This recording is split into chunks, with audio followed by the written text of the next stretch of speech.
There's something about the current gaming industry that occasionally feels a bit lifeless. Where if you flash back to the 80s, 90s, and 2000s, every other year saw a mass uptick in pure gameplay innovation, today the vast majority of formulas have been ironed out and perfected. Their most bankable qualities offered up front, as sizable profits routinely follow. There's nothing wrong with this approach. The gaming industry is one mighty thunderous beast, and sustaining it requires an element of caution. But I can't help but think back on the developers of the past and wonder if what they used to specialize in just isn't that profitable anymore. Because as you'll see, there are scores of formerly celebrated studios, ones that we grew up with, recommended to friends, loved and look back on, that have struggled to produce anything of note since. It's a real shame, because if there's one thing gaming's bean counters love to exploit, it's nostalgia. And yet, so many studios are neither playing to their strengths nor foraging ahead into uncharted territory. Is it because the landscape has changed so much, or was their lightning in a bottle output really that fleeting? I'm Scott from WhatCulture.com, and these are 9 great video game developers who haven't made anything good for years. Number 9, Konami. What was once held aloft as a shining beacon for the future of the industry completely abandoned it to make pachinko machines. The fans of Silent Hill and Metal Gear Solid wondering if the only thing in their future was gambling and the abuse of nostalgia itself. Because Konami used to be brilliant. Their logo recognized far and wide with a chirpy iconic soundbite backing the animation. Metal Gear Solid, Contra, Silent Hill, Castlevania, the X-Men and Teenage Mutant Ninja Turtles arcade games, the Suikoden series, or even random one-offs like 1992's Batman Returns, all were either exemplary and remain playable as hell today, or got thousands of people invested in video games overall.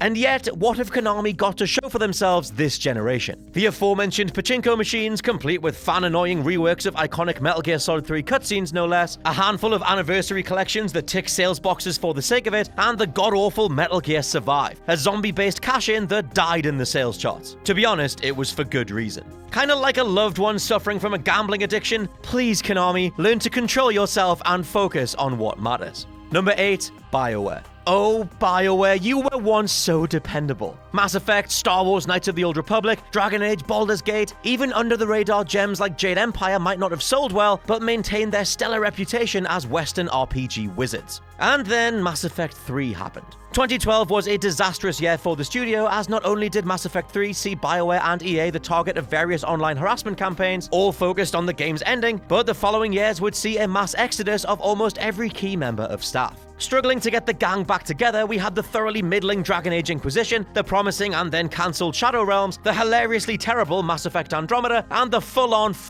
this of Anthem. At this stage, many fans are wondering if EA are just going to sever ties with the studio, but thanks to them announcing Dragon Age 4 without their knowledge, BioWare appear to have enough irons in the fire to avoid a public execution, at least for now.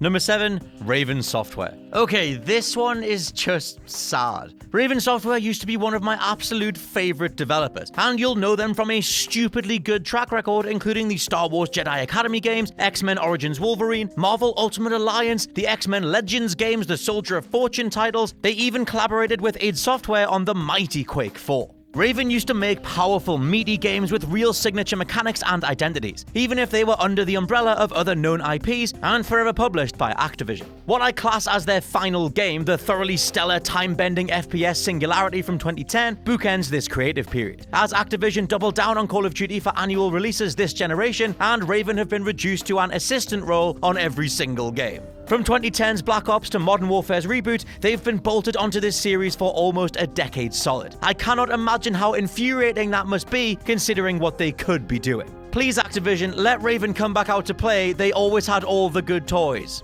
Number 6, Rare. There are few studios with such genuinely seismic track records as Rare. Just run these games down and think of the impact that they had on the industry. Banjo-Kazooie, GoldenEye 007, Killer Instinct, Perfect Dark, Donkey Kong 64, Conker's Bad Fur Day, Viva Pinata, and then Microsoft lapped them up, putting them to task creating Wii Sports knockoffs like Kinect Sports and Kinect Sports Rivals, not to mention being appointed the head of Xbox's Avatar program. 2018 finally saw Rare get back to creating new IP again, but it was the completely flat Sea of Thieves. Granted, there are some brilliant features in here like manning a ship through specific team tasks or stealing other players' loot like a real-world pirate would, but Sea of Thieves was empty when it came to anything more designed. Going forward, we're getting a remake of classic brawler Battletoads, and it appears Rare are free from Microsoft's grip, but only a future of absolute bangers can make up for a decade of them being missing in action.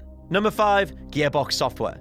I think we're long overdue a tell-all behind-the-scenes extravaganza when it comes to Gearbox Software and CEO Randy Pitchford. From being involved in legal disputes over diverting funds into a Playboy lifestyle to physically assaulting the voice actor for Borderlands 2's Claptrap, I'd hazard a guess that the unfocused nature of Gearbox's recent output has more than a little in common with its top brass putting his focus elsewhere. Still, Gearbox haven't been inactive. They've just not made anything anybody wanted to play. The catastrophic Aliens Colonial Marines saw actor Michael Biehn say that the recording sessions were quote-unquote passionless, and that everyone was just going through the paces. Then we had Battleborn. Despite some cool enough mechanics, it was eaten alive by Overwatch's runaway success. At time of recording, Gearbox's latest gambit is to return to the universe they last checked in with back in 2014. Maybe the long-awaited Borderlands 3 will finally go down a storm like their various titles of yesteryear, or it'll be a loot shooter with every RNG aspect you're already sick of cranked up more than ever.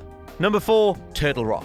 Commonly confused with Valve, who I'll get to in a moment, Turtle Rock made their impact on the industry off the back of Counter-Strike, only to be acquired by Valve and then drop the almighty Left 4 Dead 1 and 2. For many, this would have been enough, and maybe it could have been if the team split to conquer other ventures, but after splitting with Valve and signing with 2K, they fell victim to one of the most disappointing titles of the generation, Evolve. It was bad enough that various Turtle Rock interviews appeared to champion the idea of DLC and segmented game design being a positive, but Evolve itself was just deflating and boring to interact with. Centered on asymmetrical multiplayer with players controlling soldiers and one ginormous beast on either side, either you were stuck searching the map for the duration of a match, or you just flattened the opposition in seconds. Needless to say, the player base fell off a cliff and Turtle Rock attempted to make a free-to-play version of the game using all that DLC to recoup their funds. However, that too only resulted in a negative response. The company's latest attempt at a revival is to ditch 2K and sign with Warner Brothers for, you guessed it, a cash grab attempt to revive Left 4 Dead as the terribly titled Back 4 Blood.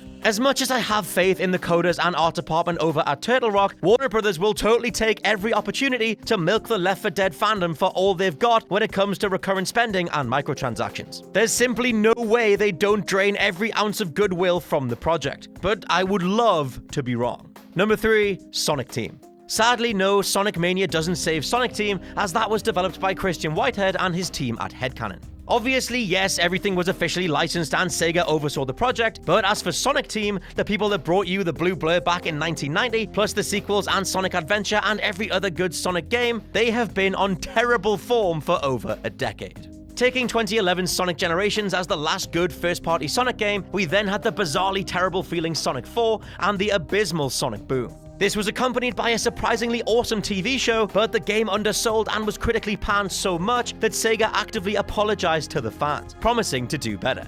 However, then we got Sonic Forces. And whilst it included the great idea of customizing a protagonist to join up with Sonic and his friends, gameplay was yet another poorly optimized mesh of 2D nostalgia chasing, and nobody ever actually enjoyed this 3D sequences. In short, Sega should give the IP entirely to Christian Whitehead and his team because officially, Sonic Team are struggling.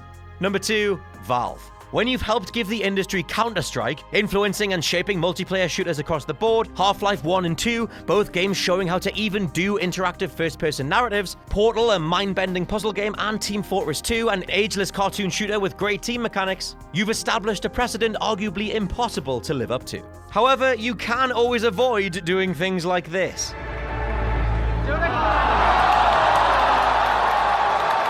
Yes, Artifact only cemented what various fans had thought for years at that point, that Half-Life 3 was never coming, VR is the new focus at the studio, and between Dota and Steam, Valve are making enough money to rent out a private island if they ever want to escape the pressure. Clearly, the Valve of today aren't the same as they were last generation or the one before, and that's just sad. Number 1, Bethesda Game Studios. The absolute king of disappointment and the one studio that, for me, hasn't put out anything approximating true greatness since 2011's Skyrim. Yes, Fallout 4 was great if it was your first Fallout, but considering the amount of money the studio is bringing in across its various paid mod schemes and mobile games, anything less than another ground-shaking open-world game just wouldn't do. Then you have the likes of Fallout 76, a disastrous release from top to bottom that resulted in the most loyal fans being left in the dust, being that the game's pre-order exclusive bundle wasn't even delivered as advertised. Add to this the painfully watered down lowest common denominator toss like Elder Scrolls Blades, a game riddled with timers to encourage microtransaction spending, though its core loop revolves around tapping your way through boring dungeon designs, and it truly feels like the company have hit rock bottom. With Starfield on the horizon and Elder Scrolls 6 a few years later, hopefully Bethesda's first new IP in 20 years will make a dent, because God knows that they are embodying the phrase drop the ball across the board.